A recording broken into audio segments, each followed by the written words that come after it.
Hola a todos, soy un tío blancuetero y hoy os voy a hablar de fake news, de la caída del periodismo de medios convencionales y de plataformas y noticias digitales como BuzzFeed o Playground. Y es que hace pocos días el portal de contenido viral de BuzzFeed España cerraba sus puertas, junto con su vertical Lola de contenido feminista. Y no vamos a hacer sangre al respecto. BuzzFeed echa el cierre en España después de anunciar despidos a nivel global. Y es que se ha despedido al 15% de su plantilla a nivel internacional. Y este cierre llegaría después del anuncio del ERE por parte de otro viejo conocido como es Playground. En concreto, se ha puesto sobre la mesa la salida de 77 trabajadores. Y la división de medios de Verizon, que tutela portales y plataformas digitales como el Huffington Post, Yahoo o Tumblr, también habría anunciado una ronda de despidos del 7% de su plantilla, que serían unos 800 trabajadores. Y es que resulta que su contenido destinado a una audiencia millennial con un trasfondo de buenismo muy social justice warrior pues no ha calado lo suficiente como para convertirse en un negocio próspero. Me pregunto ¿por qué? O a lo mejor es que hay algo que estas grandes compañías no entienden alrededor del supuesto negocio de estas plataformas digitales. Y es que el negocio de dar contenidos y noticias es algo complejo, e invertir grandes cantidades de dinero y contratar grandes redacciones no te garantiza ningún éxito si lo que estás ofreciendo es una puta mierda, hablando pronto y mal. Porque el modelo de negocio en los últimos años ha cambiado un poco. BuzzFeed, Vice, Playground son compañías que buscan expandirse en el periodismo digital en una época en la que una persona con un blog desde su casa puede llegar a millones de personas. Invertir en un portal que busca viralizar de forma forzada algo que realmente la gente no está buscando, en lugar de buscar un crecimiento orgánico, en mi opinión es un error. No tiene sentido desde una perspectiva empresarial pagar a toda una redacción de lolas para que te creen contenido online cuando yo desde mi casa hago vídeos con mucho más impactos que los suyos. Algo estás haciendo mal, algo te está fallando ahí. Hay que empezar a entender que las reglas del juego han cambiado y que con plataformas como YouTube o Twitter a día de hoy invertir en medios digitales es una pésima idea. Y la presencia de estas plataformas también es algo que le está pasando factura al periodismo y a medios de comunicación cuya credibilidad muchas veces también está quedando en entredicho, cuando la credibilidad debería ser su moneda principal. Hace poco Cristian Campos escribió una columna de opinión en El Español, muy acertada en mi opinión, que se titulaba de la siguiente manera: Twitter acabará con la prensa y nos lo mereceremos. El artículo giraría alrededor del ya famoso hashtag CovingtonGate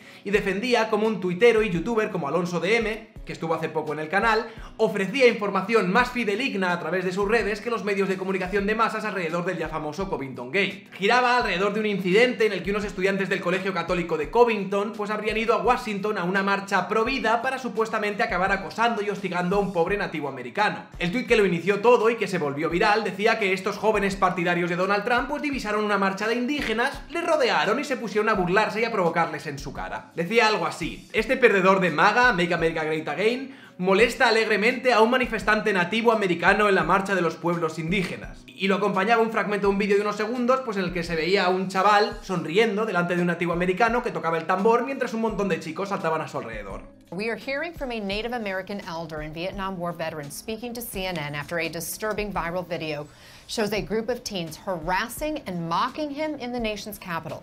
Here's the video sparking outrage on social media right now. Nathan Phillips was beating his drum and singing an American Indian protest song. And this was on Friday on the steps of the Lincoln Memorial when he saw a clash erupting between a group of teenage students and 4 African-American young men preaching about the Bible and oppression. Well, Phillips says he immediately sensed danger. Resulta que el tuit en cuestión pues estaba movido por una cuenta falsa que decía pertenecer a un profesor de California, pero que sin embargo usaba la foto de perfil de una bloguera de Brasil. Y lo que decían en el tuit eran noticias absolutamente falsas y sacadas de todo contexto que habían sido promovidas por activistas políticos que querían dibujar un relato muy concreto, buscando polarizar posiciones dentro de una guerra cultural que en Estados Unidos cada vez se está volviendo más virulenta. Y el vídeo que aparecía en el fragmento viral era solo una pequeña parte de un vídeo de 2 horas que contradecía todo lo que se daba a entender en el tuit original y en el que se podía ver lo siguiente. Para empezar, los chicos de la escuela de Covington estaban esperando el autobús delante del monumento Lincoln. Coincidieron entonces con un grupo de personas conocidas como los hebreos israelitas negros, que son por cierto considerados un grupo de odio en Estados Unidos, que empezaron a señalar a los estudiantes, a llamarles maricones, racistas, asesinos y empezaron a gritar consignas homófobas en general. I'm gonna speak up. The Lord said he shall send us against a hypocritical nation. You make us swear on the Bible. You got on the back of the court system, in God we trust. On the back of your dollar bill, it says, in God we trust. But you give faggots rights. The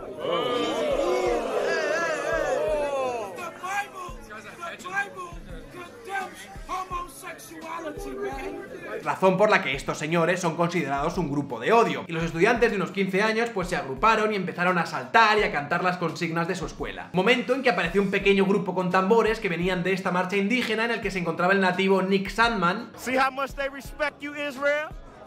Look at all of them. All these Americans. Go ahead, what you say? That's right. Here come Gad. Here come Gad. Here come Gad.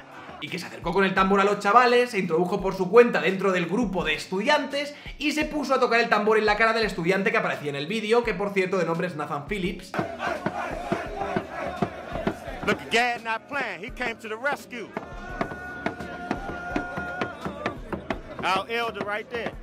Look at him.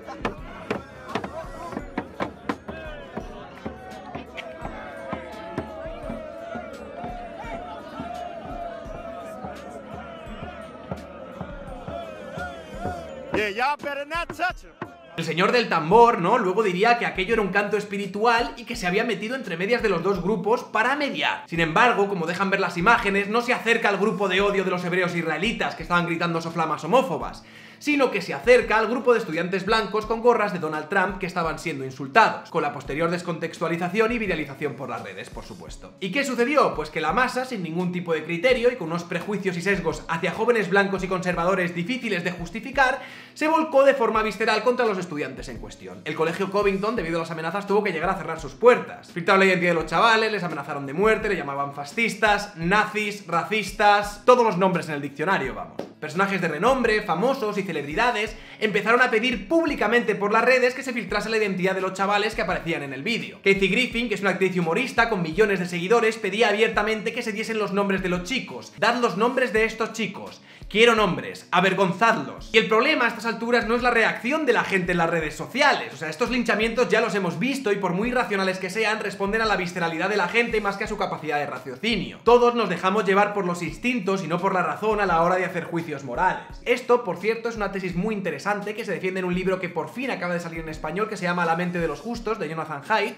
Yo ya lo tenía en inglés, pero ahora acaba de salir en español, así que os lo recomiendo a todos que os lo pilléis. Y básicamente defiende como primer principio de la psicología moral que las intuiciones vienen primero y que el razonamiento estratégico vendría lo segundo. Es algo que Haidt define con el ejemplo del elefante y el jinete. Todos tendríamos un elefante y un jinete en nuestras cabezas. El elefante serían los procesos más automáticos basados en ideas predefinidas y el jinete sería el razonamiento. Cuando vemos o escuchamos acerca de determinados episodios o de cosas que hacen otras personas, el elefante inmediatamente comienza a inclinarse. Mucho antes que el jinete, es decir, mucho antes que el razonamiento. Por ejemplo, cuando uno escucha una nueva idea, pongamos que algo que mañana propone Podemos, pues la gente afín a Podemos inmediatamente se inclinará a aceptar tal idea de forma automática, mientras su jinete pues empieza a buscar argumentos lógicos y razones sobre por qué tal propuesta es una buenísima idea. Sin embargo, la gente no afín a Podemos inmediatamente se inclinará hacia todo lo contrario. Antes siquiera de razonar si es una buena o mala idea, tenderán a pensar lo peor y a partir de ahí razonarán y buscarán motivos que justifiquen el movimiento inicial del elefante. Y es algo muy curioso porque normalmente todos tendemos a creer que es algo que solo hacen los otros, es decir, los fachas o los rojos, ¿no? Que son como robots y que repiten todo lo que les dicen,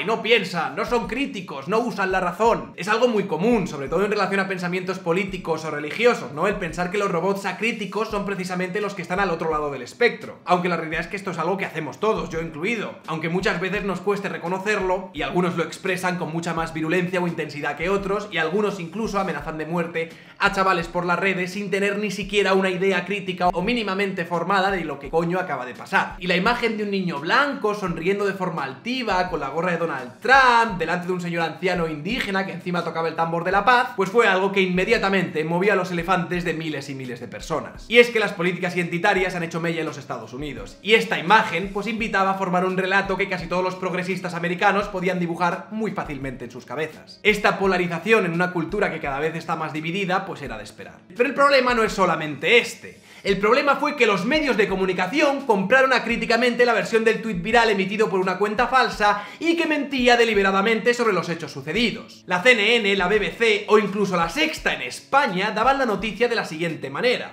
Estos adolescentes que lucen gorras con el lema de Donald Trump se están burlando de un nativo americano. Se ríen de él mientras le graban y gritan consignas contra el muro.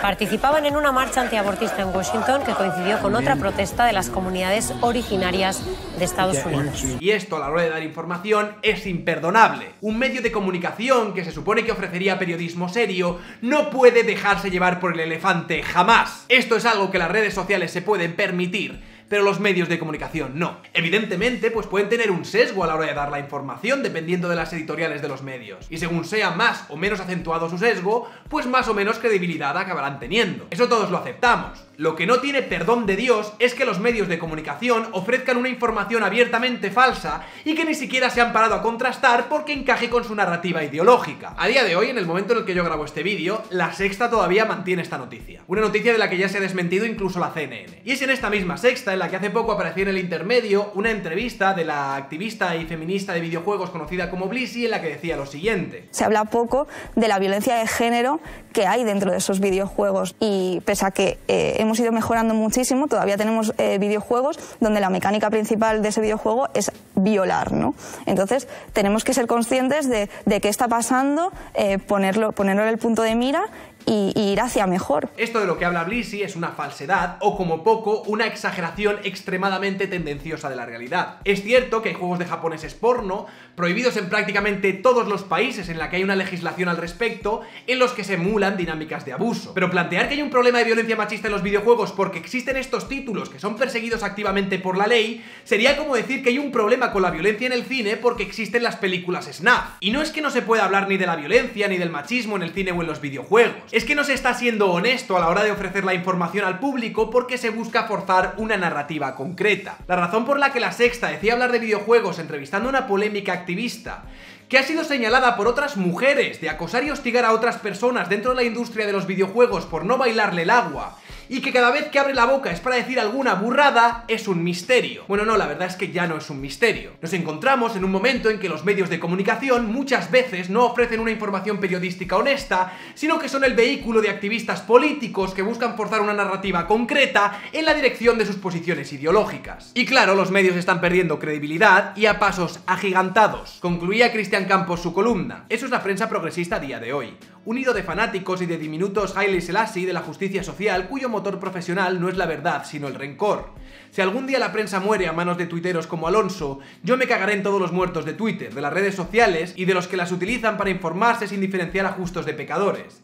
Pero joder, qué merecidos nos lo tendremos. Algunos, eso sí, más que otros. Y es que la aparición de plataformas como YouTube, que permite a cualquier ciudadano ejercer de periodista con más rigurosidad que muchos medios de comunicación, pone en jaque la credibilidad de esto. Ahora la gente tiene millones de ventanas de entre las que elegir para informarse y las mentiras y las medias verdades salen a la luz y salen muy caras. Mientras que las fuentes alternativas e independientes se multiplican y los portales de contenido viral pues pierden peso ante la aparición de sujetos individuales con poca o ninguna agenda que se viralizan de forma orgánica. Y un viral en las redes sociales puede ser falso, porque al fin y al cabo los virales o las cuentas fake no responden a nadie. Sin embargo, los informadores de los medios tradicionales sí se deben a su credibilidad. Y esta muchas veces queda empantanada por su empecinamiento en reforzar un relato marcado por su agenda ideológica que les hace tragarse bulos que sueltan los que no tienen ninguna responsabilidad por redes sociales. Un error imperdonable del que los que no les bailamos el agua salimos reforzados. Soy un tío blanco hetero, dale like si te ha gustado el vídeo, compartid y suscribiros al canal. Joder, y lo peor de esta crisis en el periodismo es que el primero en caer seguro que va a ser el buen periodismo de investigación, seguro, porque es un periodismo que requiere tiempo, muchísima inversión de dinero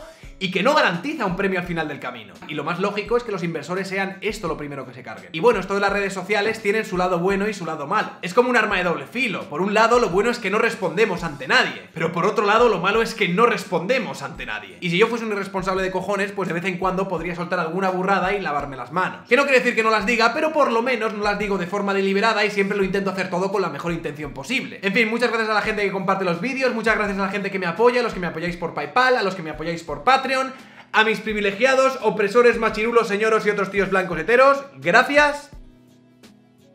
Por cierto, como lectura obligatoria os recomiendo a todos el libro de La mente de los justos, ¿por qué la política y la religión dividen a la gente sensata? Yo tengo la versión de Penguin y aquí ha salido por Deusto. La traducción está muy bien, os la recomiendo bastante. Jonathan Haidt es un tío que mola mucho. En fin, no tengo muchísimas más cosas que decir. Un saludo y hasta otra.